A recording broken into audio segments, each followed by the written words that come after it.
welcome back. It's time to talk it out on our new series brought to you by our partners at Tenna.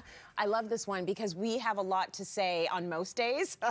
Today we're talking about the mental load, and it's a good day to talk about it. I woke up with a mountain of dishes in the sink this morning. Also, I'm really hoping when I get home today, and for Tracy also, that it is also done. Anyway, it is the invisible labor of managing a family and household that typically falls on women's shoulders. Not always, but sometimes. And joining us with more is relationship expert Jess O'Reilly.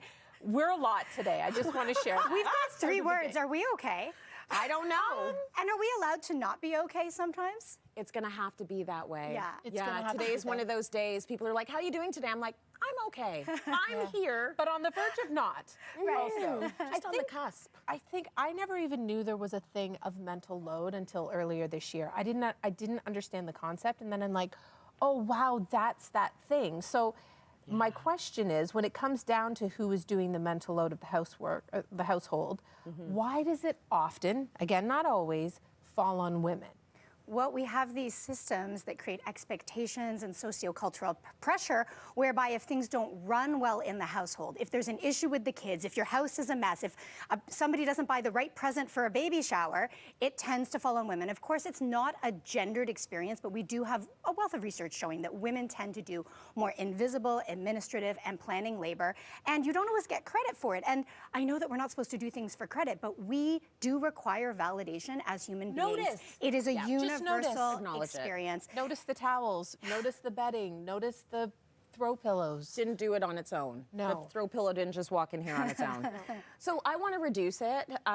Like I get angry about it and I get upset about it and I want to reduce it, but then also I don't want to live in squalor. So can we talk a little bit about delegating and what we need to do to reduce the load? Right, and so even the delegation itself and the planning and saying, how do we split this mental load, tends to fall on you.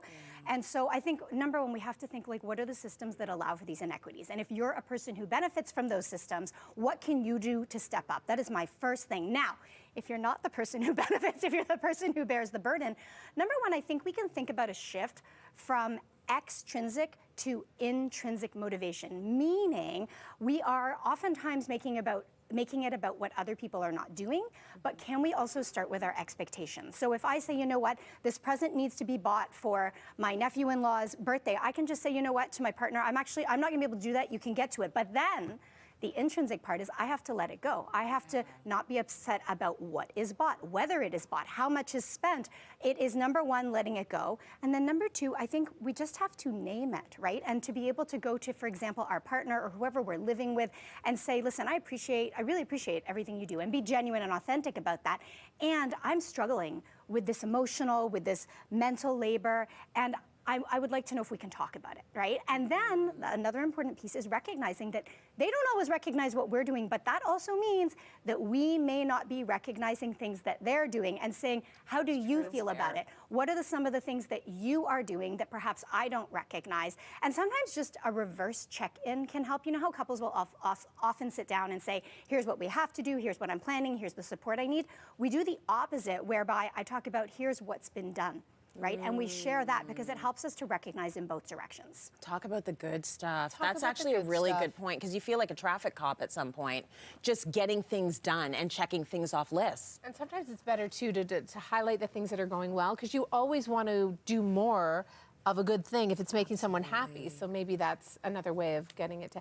There's so much to talk about. You've helped calm me down a little bit. I feel like my blood pressure has kind of come down, and that's a big deal for today. So thank you so much, because we were like out the gate. We had a lot to say. We need to give ourselves grace, and if we don't give ourselves grace, we're not going to give the people around us grace. So we got to go easy. Like, if there's stuff on the floor, live with it. Thank you so much. Thank you for this conversation. We will continue for the rest of the day. You sure will. Yeah, more BT after the break. Jess O'Reilly, you are a gem. Thank you. Talk It Out is brought to you by Tenna Sensitive Care, making your days brighter and your nights more secure.